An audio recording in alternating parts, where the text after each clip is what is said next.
welcome everybody to our session on play in work, which is a topic that's attracted a lot of interest, hasn't it, Yuri? We've had a lot of interest in this topic, not just today, but actually in various events I know you've presented. We've had a real lot of interest in this topic, and maybe I'm just rambling on here, by the way, just to give a little bit more time. But, maybe reflecting the fact that work can feel pretty serious these days with people working incredibly hard and experiencing burnout and these sorts of things. So, look, I'm going to slowly kick off and introduce myself and the team. And I know that by the time Yuri begins talking, everyone will be on board. So, welcome to our first webinar of the Transformative Work Design series. So for those who don't know, we've recently published a book on work design, an edited book. And what we want to do with this series is highlight some of the fantastic contributions that we've had from different authors into this book. And as many people know, work design is a really critical topic. Always, but particularly it seems, I think, at the moment, with some of the pressures people are under at work. So first, I'd like to acknowledge and pay my respects to elders past, present, and emerging. Today, we're on the land of the Whadjuk people of the Noongar Nation here in Perth, Western Australia, and we pay our deep respects to those communities. So what about this book that we're trying to highlight? So there are 49 authors who are all experts on work design from across the world. We have 25 chapters, and you can see just some of the chapters that we have there. Playful work design, which we're profiling today, but also topics like aging workforce, really critical if we're going to keep older workers in work. How do we design work to do that? AI and future work, probably a huge topic actually right now that many organisations are grappling with, and more. You can see that's just a small smattering of the topics that we will cover in the book. I do want to introduce the editorial team that put the book together. And in the spirit of today's session, I will share the photo of us playing together with the book, which turned out to be very thick. I was surprised when it arrived in the post. It was like, oh my gosh, this is big enough to be a doorstop. So you can see myself there, Professor Sharon Parker, also Dr. Caroline Knight from the University of Queensland is one of our editors, Associate Professor Florian Klonek from Deakin University, and last but definitely not least, Dr. Feng Zhang, who's actually here with us today from our Centre for Transformative Work Design here at Curtin University. So that's us, and we have brought together this great book. And as I say, this is the beginning of a series. You've not signed into the wrong talk if you think that's what the talk is about today, because this is what's coming next. But I'm advertising it now because I always forget at the end. So the next talk that we will do is going to be about how work design doesn't just make you feel more satisfied and happy and so on, but it can actually fundamentally shape your identity and even change your personality. So I think that's a super, super exciting topic. So hopefully you will sign up to join us for that topic. But I'm at this point in time super happy to introduce to you Dr. Yuri Sharp, who's an assistant professor of human resource studies at Tilburg University. And Tilburg is in the Netherlands, for those who are not familiar. And I've had the pleasure of seeing Yuri present. I've had the pleasure of having a few beers with Yuri on the canals of, I've forgotten where we were, but somewhere in the Netherlands when we went there for the Job Demand Resources Festival. And I think you're in for a real treat today because Yuri is a terrific speaker and knows this topic inside and out. So we'll hear from Yuri in just one moment. And then joining us for a bit more of a panel discussion will be Fang Fang, who, as I already mentioned, is one of the editors of the book, but a senior research fellow here at the Centre for Transformative Work Design. So I'm going to stop there, Yuri, and you're going to bump me off. So I will stop sharing and we will get underway. Oops.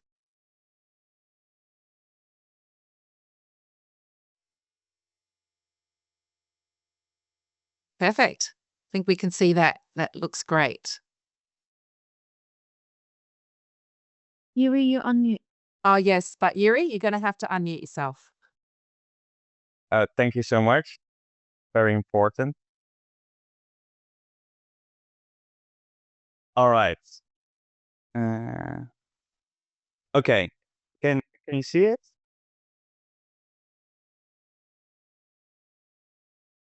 Oh, good. Yuri, we can see it. That's great.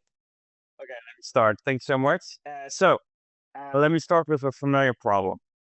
Over the past decades, work design research has shown us something really important, and that is that people thrive when work is resourceful, yet at the same time moderately challenging. So we know that autonomy, skill variety, and opportunities to learn, that they matter, and they especially matter when we face interesting problems or we have deadlines.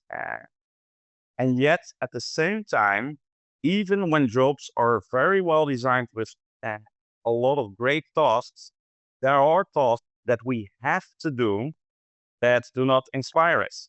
So, the question at the heart of this chapter was, how can people stay engaged at work when they cannot change their tasks, when they have obligations that are relatively rigid? Because not everyone is able to change what they have to do.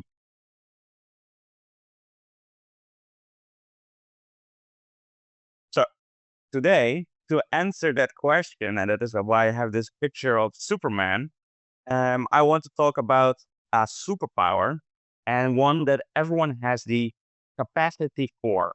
So some of you may already use this and perhaps even without realizing it, and others may have stopped using it along the way. But today, my goal is to inspire you to start actively looking for these moments in your work and to deliberately cultivate your skill of this in this using the superpower.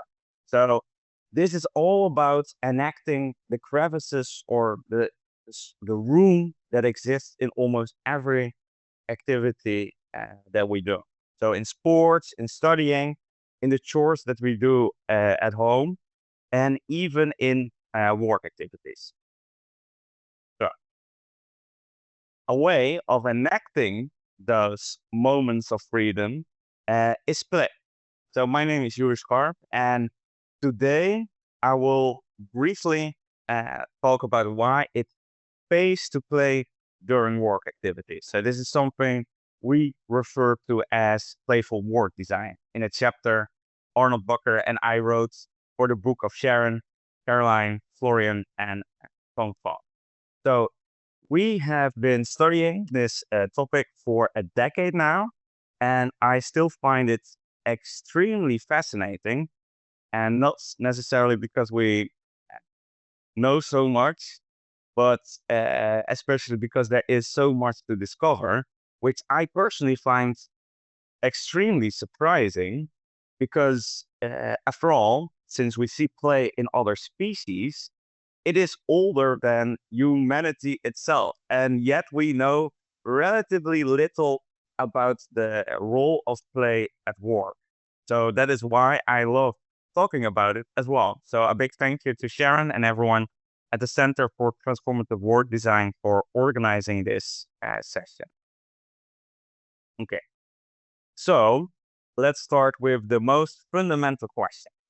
What exactly is play?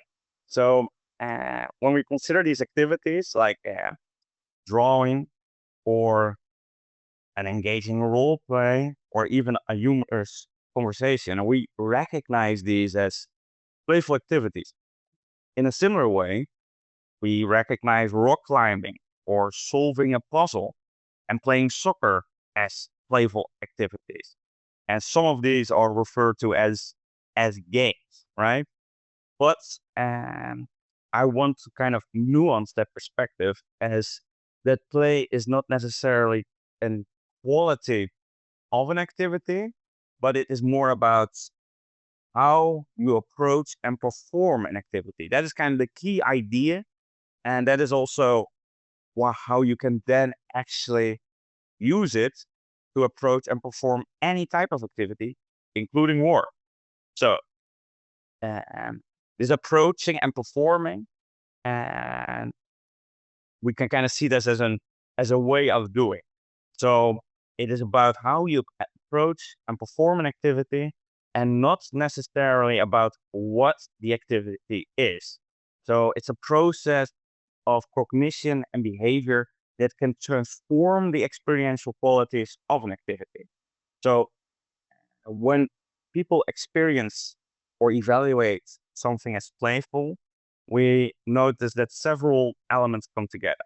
So this is a little bit abstract, but just let me go through it, and then I'll come with a few examples. So the first is there's this categorization process. To some extent, conscious or to some extent implicit, but there is a degree that there's the activity is appraised as an opportunity for play. So, and this appraisal process already changes how you engage with that activity. Second is that there's a sense of volition or voluntariness. So the feeling that you choose to engage with it rather than it being forced.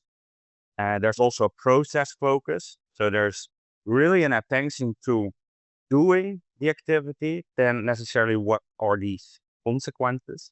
And this is also closely related to this autotelic orientation, so that you have an anticipation for like positive experience, and you also value especially this more positive experience where you do the activity because it makes you feel good. And something that really differentiates play from other activities is interactive involvement. So this is simply seeking, finding, and resolving surprises and complexities. So this might sound abstract, but what is important about these qualities is that they kind of rise and fall together. So when one collapses, play tends to quickly disappear. So a good example of this, and I think this one is familiar to everyone, is Monopoly. So the experience of play or the degree that it is playful already is way less if you go to a family event and, for instance, your niece forces you to play, right? So this undermines the sense of volition. At the same time, play is not a constant, right? So as the game develops, if she suddenly has, let's say, the entire board, then it becomes very predictable. So there's no surprises left to discover, no complexities left to resolve, right? So this kind of takes away this process. The same applies to tic-tac-toe, that once you know what the first move is to be to win or force a draw, really undermines the experience of play. In practice, the power of play is really, it has been used also by, for instance, Microsoft. So the language translation activity that they have to do for every packet that comes out is considered boring. But when they turn it into a competitive games where countries earn points for translations, then suddenly people started doing this in their free time. So the task in itself didn't change, but kind of how it is framed, how it is categorized, really changed how people engage with it.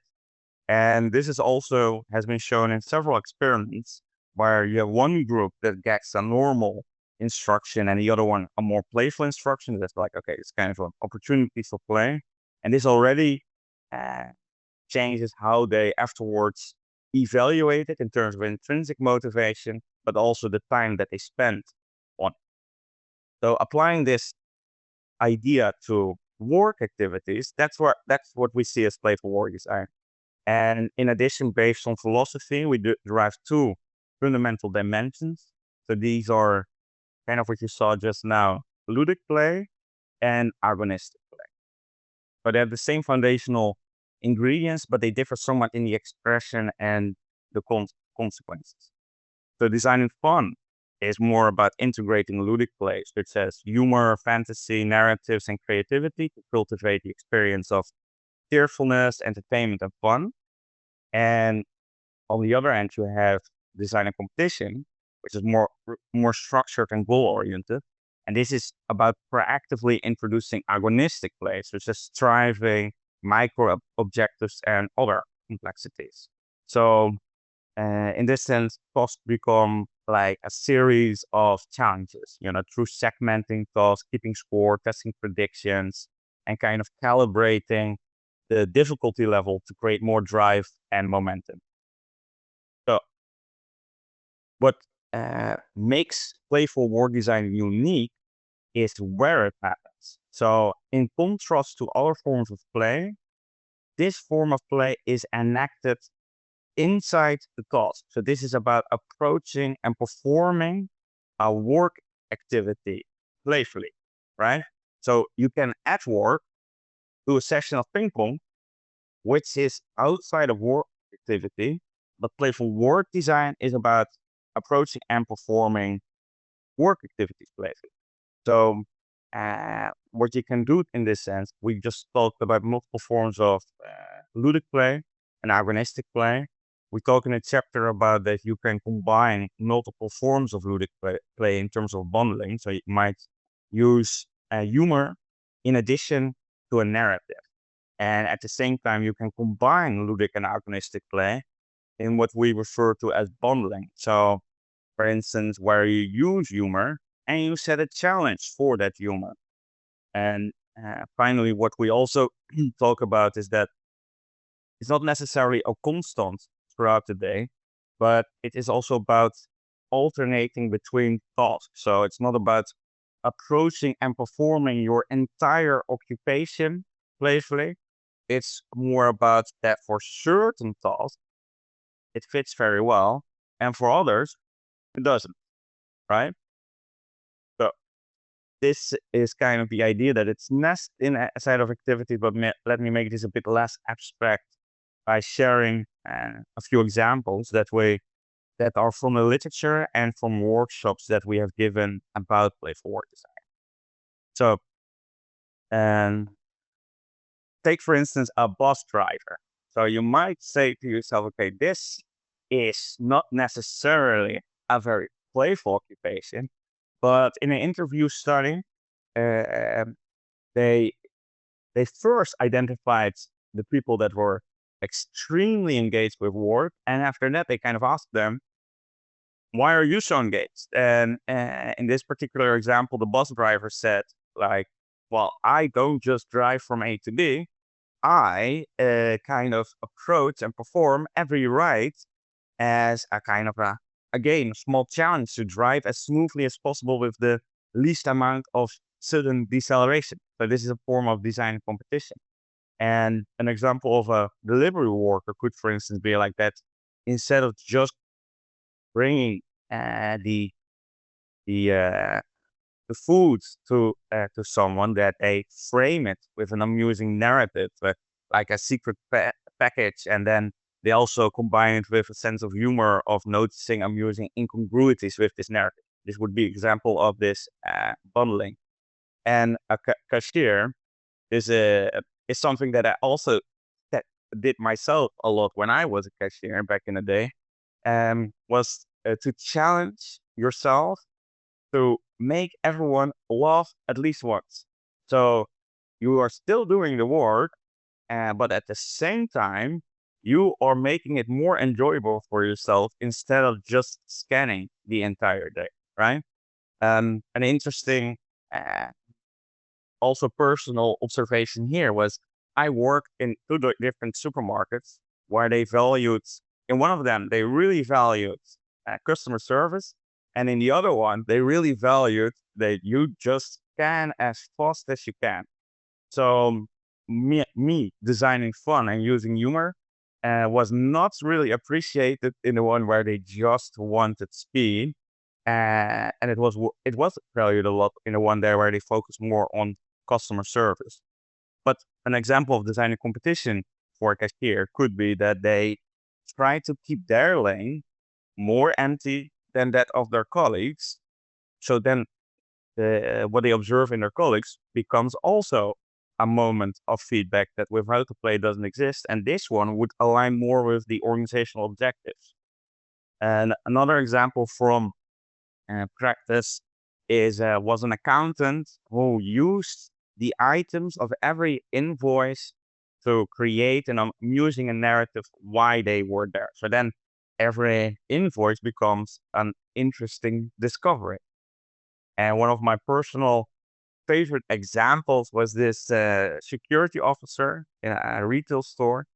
And they have the task to monitor everyone, which is, you could argue, a bit monotonous. And they had the game of trying to predict where people would walk to next. So you can really see that here, it really facilitates performing the core responsibility better, because you really are better able to keep your eye on people. Okay, and I had this picture of a chameleon because of the idea is that you can do this almost in every occupation where you have this psychological latitude, where there's still room to play. So what we now have seen in our research is, because right now, I'm really happy there's so much evidence accumulating. There's more than 50 studies that have studied playful work design. And one of the most evident findings is that it indeed optimizes your experience. So there's a lot of research now that shows that people that design fun and design competition, they tend to feel more vigorous, they're more enthusiastic about their work activities, and they're more absorbed. What is interesting here as well is that this is not just a self-evaluation. We also see that colleagues say, okay, that person, that is actually a really engaged person. So we see that designing fun and designing competition predict evaluations by colleagues as them being more engaged. In addition, we see that designing fun and designing competition tends to contribute to how well they perform their role. And this really ties into this idea that if play is nested inside of a work activity and the actions align with the objective of that activity, it tends to result in better performance. But of course, this depends, just as what I said with the example of the cashier, it really depends on what is defined as performance, right? So for instance, if I here want to grab your attention, right? And I say, within each slide, there's an Easter egg that you have to find. This is playful because you have to discover that, but this will divert your attention away from what I am talking about, right? So it can be playful, but it really depends on where the attention and energies are invested in. If you in a class and design fun and design competition, where you, for instance, more talk about, okay, yeah, the person that provides the most compelling question or interesting question, uh, I engage this with that in a certain way, then you direct it more with how you engage. So a key differentiation, and that is also why evaluations of play are not always consistent, is what do you define as productive? And we also see that it relates to evaluations of creativity, and that colleagues also state that they tend to see people that design fun and design competition as better able to creatively solve problems. What we see right now in the literature as a potential mechanism that explains this is that people that design fun and design competition are able to kind of proactively satisfy their basic psychological needs for autonomy, for a sense of connection, and to feel competent. So, and just as a cashier might not normally have all of these opportunities, by doing it like this, you can get this interactive involvement with customers.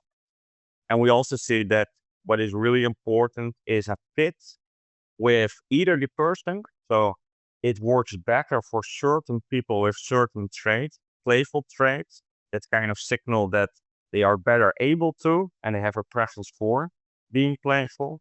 And we also see that certain situations benefit more from play. So especially situations that are perhaps, for instance, a bit more stressful, or just a bit more monotonous, there it can kind of decrease these negative effects. And we also say that it can amplify the positive effects of, for instance, a social activity. So all of this together with the research and this transformative power, and that's why I really think it's a place to play. And I hope that some of you now also think so.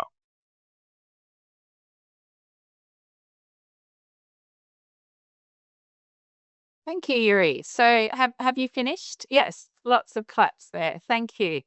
Terrific. So if you can just stop sharing your screen now, that will be nice so that we come up on the screen. Brilliant. And we deliberately asked Yuri to keep his presentation short today because we want to have some opportunity for questions. I've got lots from the audience here with me. But do feel free to pop any extra questions that occur to you in the chat. So, and by the way, maybe we should play actually, Yuri. I'm just thinking that challenge about asking the most compelling question. Can we apply that now? Very good. Excellent. So my first question, and because I know that amongst particularly the academics that are watching, and I'm going to direct this question to Fang Fang, our other panel member. And a lot of people will be thinking, well, is play just crafting? Is it a form of crafting? Is it similar or different to crafting? And as an expert in crafting, I'd like to ask Fang Fang first of all to respond, and then Yuri, love to get your take on this because I imagine it's a question you get asked a lot. So Fang Fang, what do you think? Same thing, different thing, what? Mm-hmm. Mm-hmm. Yeah, this is really an important question. I guess Yuri would get this question a lot. Yet, I will say there are both similarities and differences between the two concepts. In terms of the similarities, both playful work design and job crafting, they are proactive initiatives by people make to shape their work, and both aim to improve the work experience and have been showing positive effects on motivation, engagement, and performance. So they are both beneficial for employees and our organizations. And in terms of differences, I will say job crafting usually involves more structure and broader changes. For example, by adding on a new task, avoiding some tasks, and also redesigning the workflows and altering the relationships and collaborations. In contrast, playful work design is usually at the micro level and within the task, for example, by just gamifying the task and also setting challenges. So in other words, so job crafting is about to change the job characteristics and job resources and job demands, etc. And the playful work design is more about to redesign the way of the experience, how you do the job. So they're at a different level. In terms of this, so you can imagine that job crafting is more ongoing and have enduring effect. And playful work design could be episodic and just momentary effect in terms of your emotion, satisfaction, and enjoyment at this moment. Yeah. Fantastic. Thank Yuri. Agree? Disagree? Anything further you would like to say? Yeah, I want to say that indeed every single time I submit a paper about this, I get this question. And one of the key Yeah. things that I lead with is that indeed there are similarities, but play is like across species. You see it in so many different animals. So then, are they crafting? I think that really depends on how broad your definition is of crafting. But I completely agree, and this is also what I say in workshops: is that in contrast to job crafting, uh, play is primarily emotion focused and short term. And this is amazing if you're doing this and there's not really a chronic stressor. But if you do this to tackle a stressor that does not dissipate by just reappraising it, it can be very problematic. If you say to someone that is in an environment of bullying, and you say you just design fun and then you will experience this less. That is not a problem focused strategy. And I think that indeed that job crafting in that sense is more structural and provides a more of a problem focused solution at a higher level of analysis. Interesting. So I'm sort of hearing there's two components. Is one is task versus job almost. So it's a bit more play is a bit more micro, and the other is it's a bit more emotion almost focused rather than structurally focused. So thank you. That's terrific. I got a long list of questions here, Yuri. So, but I'm going to pick the actually one that Arian's popped up there on the chat because I think it connects. And what Arian's asked, he said that is one of the key aspects changing the narrative around the work that you do. Like in the bus driver example, it's not just driving from A to B, but it's, you know, not having so many bumps on the road. So it's sort of changing the narrative. And to me, that actually sounds like cognitive crafting. So that's sort of why I wanted to follow that question. But Arian's asking, it seems to require this quite high level ability to reframe, to cognitively craft, whatever we call it. How did you do this in the intervention studies? So tell us how you do the interventions, because that might give us some clues for how you activate it in organizations, I guess. Yeah, so the narrative part is very interesting. I see that as like indeed changing the meaning, the interpretation of stimuli. I guess here again with cognitive crafting is a bit more about your job and changing the meaning of certain aspects is very temporal. So, for instance, with the cashier example, that is trying to keep their lane more empty than of their colleague, the suddenly the items on the that the colleague still has, that suddenly becomes meaningful feedback.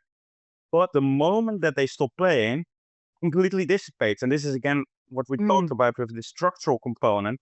If you do cognitive crafting and you change the meaning, this is lasting, and you kind of change this. But with play, the moment you stop playing, this is not a meaningful thing anymore. got it. You just have your own lane. Yeah. And sorry, what Got was the No, into but the interventions? Yeah. Oh, yes. Yeah. How do you activate it when you do an intervention study? Just out of curiosity. Yeah, so when we do interventions, we kind of talk primarily about two core ideas what are important to kind of shape play or to stimulate play. And that is that it derives from first norms and second from the capability too. So the norms are very important in that norms at work normally signal at or very often signal that play is not acceptable, right? So one of the first things if you have a more broad intervention at an organization is to signal that play is acceptable. So I worked with one organization that they did that by, for instance, highlighting in the newsletter and also on this board that they had in a lunchroom examples of employees that shared their examples of how they did certain tasks. Now, this is beneficial in two ways, because first, it already signals to everyone, hey, this is a way of doing it. And at the same time, it is inspiring, because if you get examples, because I now gave an example of a bus driver, most often this will not apply whatsoever to your job. But if you get an example from a colleague that does exactly the same task and they say, oh, this is how I do it, you might think, oh, that is actually a nice, interesting way to do it. And the second idea is, and this is the idea that play is more of a capability. So but the more that you enact it, the better you get at playing. So this is also why some people are able to find a word joke in every conversation. But this is, of course, not some innate ability.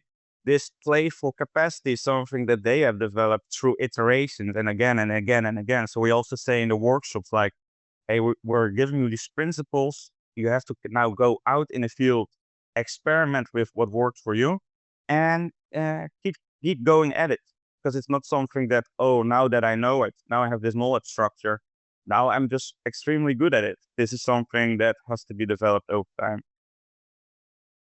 Fabulous. And I think that what you said there, I asked sort of how you activated in interventions, but that's the sort of academic way, I guess, of saying how do you, stimulate crafting or play, or how do you get started? And we had a lot of questions from our audience members of, I'm really keen, how do I get it going? And I think what you're saying is, number one is get the norms, the signals that it's accepted and valued. And the other is encourage people to do it because that builds their capabilities. Fang Fang, any additional thoughts, or would you say the same thing applies to crafting? How do you stimulate crafting? Anything you can learn from that space that we can transfer across to?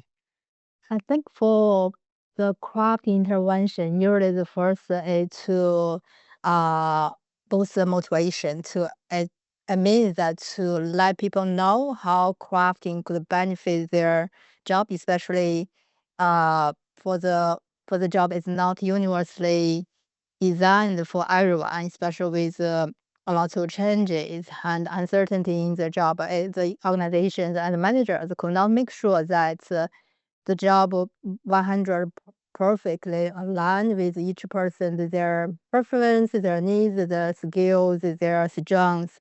So it's just to let people know how crafting could benefit their person job fit, and also the more distant outcomes like their motivation, their engagement, and their performance. So when they know the benefits, so they are intrinsically motivated to engage in more this behavior. Then we teach people, educate people what they can do, the strategy, the behavioral tactics. Yeah. So I think in a way you're saying a similar thing, that it's really about signaling that it's acceptable, giving people perhaps the language. And I think that's often the case with these sorts of things, isn't it? Is giving people the language and the frameworks that they can sort of use as ways to operate a bit differently. So I think it's similar sort of idea there. So look, we got quite a few questions. I've got to go to a little bit to the dark side, Yuri, potentially, because we've got some questions around could there be, some, I think there's a question in the chat around could it get other ethical boundaries, or in the questions that I've got, someone's asked, could people cross boundaries of inclusion or unprofessional identity? So does play sometimes become? I know it's a tricky question, right? But does it sometimes become inappropriate or not inclusive? And is that something you've thought about or experienced, Yuri, in your work? Yeah. So I love this question because it really forces you also to think about, instead of just like this direct consequence, oh yeah, it's just good, to think about the boundaries. Okay, but what makes it actually bad? And I think one of the examples that I introduced in the beginning of Microsoft, where they showcased, with this language game, which is war, and then by framing it playfully, and this is the ethical consideration, the intrinsic motivation went up so much that a lot of people started just doing this in their free time. So you can kind of say that play in some sense is a way to make people run faster for longer without providing them any additional incentives. So that is a major ethical consideration there. And also for an organization, and this is also again with the structural and the emotional, for an organization to give the idea of playful work design as a solution instead of providing a real structural solution to an issue is of course also very unethical and really displacing the accountability in terms of with other people, in terms of what happens when people play together and what can arise from that. Uh, I did a study on leaders with followers and together, to what extent they each week played together, where they both did designing fun or designing competition. And what was interesting here is that they were not consistent at all, right? So it's not that they were just doing design fun or design competition, but what we saw was that in the weeks that they both design fun and design competition, engagement was at its highest and performance evaluations were at their highest. However, when one of them played and the other one didn't, the person that didn't play had negative reactions. So their work engagement would drop significantly, and they would also get lower performance evaluations to the other. So I think this is interesting in terms of. Yeah, that's fascinating because actually it relates to two questions. One is Kim's asked a question about leading play. Can one playful team member or leader have a big influence? So you sort of indirectly answered that. But it's also related to a question around, does play work when the culture is toxic? So I don't know whether you can reflect a little bit on both of those questions, Yuri. The question of leadership and the question of, does it work when you've got a non-constructive work environment? Yeah, that's a really good question. So there's now research published that showcases that when leaders design fun and design competition, they kind of act as a role model. And then followers tend to also more often design fun and design competition. And the one about the culture is very interesting. So there's research that showcases, and this was not specifically about playful work design, but it was about the request by management for people in customer service to perform their work more playfully. So what they saw here, that because it was kind of an inauthentic request from management, so it was not about, hey, we are. They kind of the people kind of noticed, okay, this is not to optimize my experience. This is because they had instrumental goals. So if the culture is not like authentically for the people themselves, and they start to notice that this is just to kind of exploit them, yeah, there's a high chance that it's not going to be as beneficial. That's really interesting because I think that sort of runs across the board with a lot of this, doesn't it? That if people perceive that the motive is not genuine and it's just, we want cheap labor or something like that, then you get those sort of backlash reactions. So, and we see that in many fields. That's really interesting. Fang, anything to add? Yeah. I just want to reflect on the dark side of the playful work design or any types of proactivity. So we do value proactivity in the organization from employees, but we also talk about potential dark side of our proactivity. I think it's useful to draw the wise proactivity framework. So so proactivity is valued, but you need to do it wisely. So you need to make sure to your proactive behaviors align the goal, the mission of the organization, and also align the benefits of the team and their coworker, and also align your benefits of your staff. For example, if you want to initiate some changes, for example, redesigning the workflow, and might bring some disruptions to your coworkers and bring inconvenience to your coworkers, which is the good intention could lead to some bad undesirable outcomes. Yeah. So maybe we need a wise, playful work design concept, Yuri. Yeah, that sounds really And good. I'm guessing it would come back to your comment about it sort of needs to align ideally with the goal that you're trying to achieve. And if it's in opposition to your goal, then it wouldn't be very wise. Yeah, exactly. Are there other things that would make, play unwise or destructive beyond the alignment with the goal? Yeah. The one that we highlighted earlier, to what extent it is a chronic stressor that needs an immediate, more structural solution, then that would also be dark. And in that same sense, it might also hide the fact, because you are constantly making your activities more enjoyable. If you are in a job and you are designing fun and designing competition in those tasks that actually do not contribute to your development and your desired career trajectory, it may hide this dissatisfaction that would normally motivate us to do something else. Yeah. So again, that very strong theme of creating the conditions that it can be authentic and you've got that room to play and it's not some sort of substitute device Yeah. to manipulate people.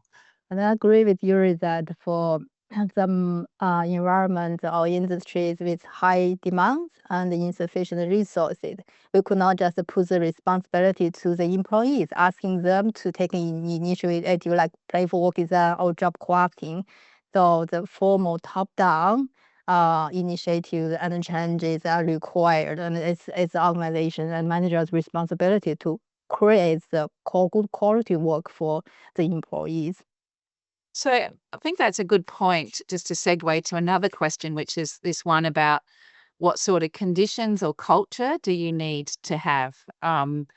And in a sense, I think we're saying there's got to be some room, it's got to be authentic, you've got to have that good top-down work design. Are there any other conditions that matter, Yuri? And I guess I'm curious, do you need leaders on board? Or can you do it without leaders on board? Yeah, the thing is that the the social factors, such as leaders and colleagues, they can signal and inspire us to play. But uh, if I, as a so for instance, I also had a job where I needed to collect garbage in a I said an amusement park. Now I made the narrative that these several areas were competing with each other for the most amount of garbage, and I tried to make a prediction for which area would have the most that day.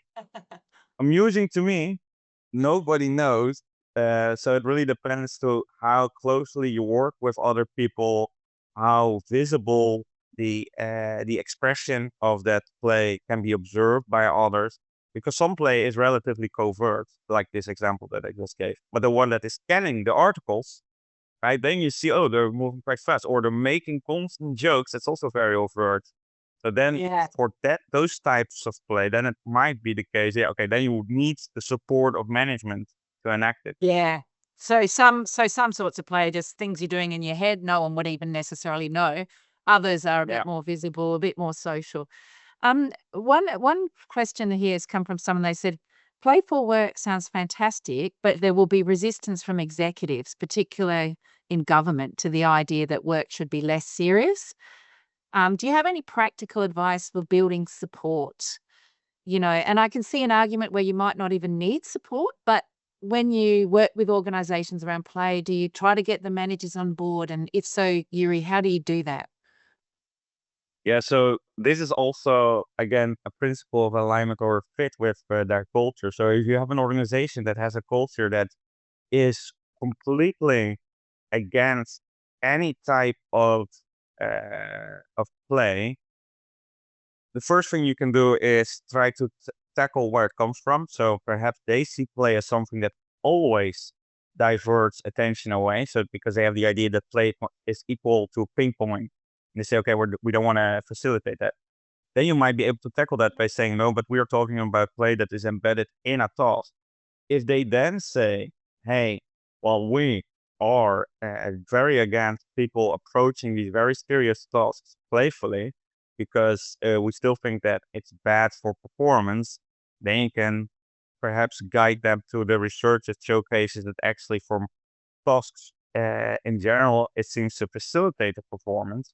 But in the end, if they have this stigma, there's a stigma about play, yeah, some people are not going to be convinced. I also spoke with a scholar from America, from the United States, and also after talking about it, they said, "Well, I associate play with people being at the lunch table and not doing anything," even after explaining it. So, yeah, there's some resistance to be overcome, and it's going to be way easier when they already have somewhat of a culture where they are at least receptive to the idea of different forms of play.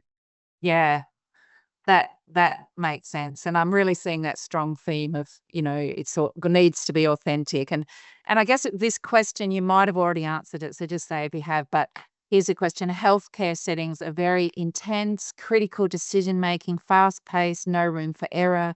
Patients can be aggressive, family members abusive, staffing levels are low. With no time to breathe, how can lightheartedness be incorporated in such an environment?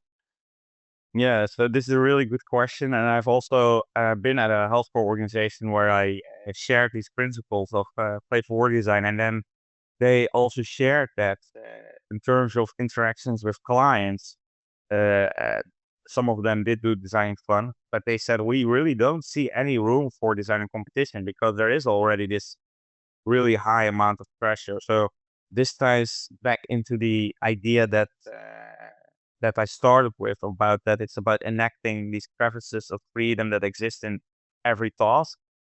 For some tasks, there's almost nothing left, and then adding additional pressure to it will probably just be disruptive to how you perform that task. So it is not a principle of like, okay, playful work design needs to be enacted everywhere, always, for every condition. It is more of a strategy that in a lot of different tasks can help facilitate a better experience. Is there a difference between someone's raised a good question? My workplace needs to consider unhealthy competition between shifts and crews and the potential for taking shortcuts in planning, completing high risk tasks. I think that comes back to the goals, I guess, of it, Yuri. But in the work that you've been doing, have you sometimes found tension around topics like safety in sort of safety critical environments or anything like that? Or is it about being really clear that that wouldn't be considered play, actually, competition for, doing things fast if that's going to cause safety issues? Yeah, how do you handle that?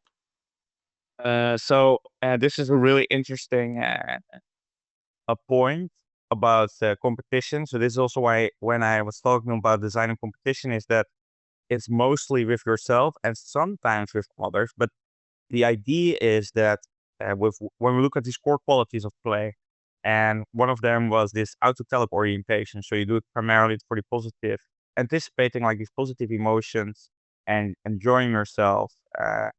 And when you see this and that the main motive is the play itself, right? So we Yeah. see that when people compete with themselves, we see that it really loads on this overall qualities. When we look at competition between people, it becomes, instead of a play motive, it becomes more dominance motive. Ah, So you see that yeah. we also saw when we developed the skill for playful work design, we did have items on competing with others, but it was a very distinct cluster that did not was really predictive of a better experience. Because also with if you compete with others, there's also the principle of losing, and this has a very strong effect on the psychological safety of all the losers, and it's primarily the winners that benefit. You also see this with research on leaderboards that it's just primarily the top 5 that are getting some benefits out of that, and the rest is just for them it's more stressful. Yeah, so, what I'm sort of hearing there is that play can be competitive, but competition isn't always play. Competition can be dominance and so on and so forth. We were just about on the edge of time, so but I'm gonna give, Yuri and Fang Fang a chance just to wrap up with any sort of key points. I do love this question, just if you want to answer it instead, is there a relationship between certain types of play with burnout, like dark, cynical jokes? if you're in a really highly pressured sort of team. So like it's sort of a emotional release. So if you can quickly answer that one, Yuri, and then I'll ask for a quick wrap up from both of you. Yeah, so this is also interesting, and I will explain that playful work design was conceptualized also with, we don't specifically talk about it, but it is play that is embedded in work activities with an approach focus. So it's to facilitate gains. You also have play that is more focused on avoidance of negative states, and there for the literature about either as recovery or as kind of a sort of a dissipation of attention. And there's a lot of literature about cynical humor that this is so that people are able to express this negative tension that they have, and then they do this through like the cynical jokes, etc. Yeah, interesting. So there are those different sorts of play, which we're going to have you back for another session to find out more. But Sang, last word from you.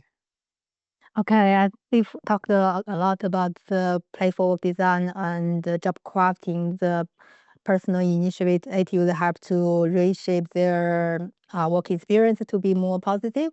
But I do think we focus on the individual level, but I do think there's beneficial also talk about the team level. For example, the collaborative job crafting. Sometimes it's difficult, especially for high interdependent team. So the task interdependent with the others and with a close relationship with others. It's beneficial for the team to sit together to consider how to redesign the task or how to designing fun and designing challenge within the team that benefits for everyone. So it's really difficult for one person to tackle the difficulty, but it may be easier for a team to tackle the problem. Great tip to end on. Think possibly taking it to the team level. And Yuri, last word. Can I add one thing to that? We have hired Marie Steinkamp, that was also in Australia for the conference. We hired her to her PhD project is about playful team design. So designing fun and designing competition as a team. Just to add on to that. So I think there's a lot of future in that. Well, thank you so much, Yuri. I know that everyone, I can see everyone has got lots more questions, but thank you so much for kicking off our series with such a fantastic presentation. We do have another one to remind you, 4th of March, all about how work design can have pretty fundamental impact on your identity. So do sign up for that.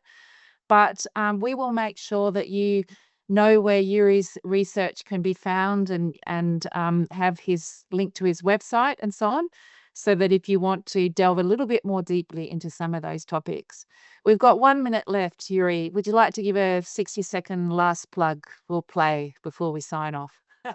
That's a bit mean. I should have warned you I was going to do that. Sorry. Well, I just want to say that I'm very grateful for the opportunity to talk about this. I'm very happy with how many people turned up and are interested in play. And I really hope that this inspires people to be more playful, not just in work, but in every domain of life. Right. Thank you all. Thank you for coming. Thank you for the wonderful people behind the scenes, Isabel, Eleanor, for all the work they do to make the session ready today. So thank you all. Hope to see you on our next one. And we probably have got 10 more seconds, but thank you guys and terrific to see you. Take care. Oh, thank you for waving and showing your face. It's lovely to see the humans behind the name. Fantastic.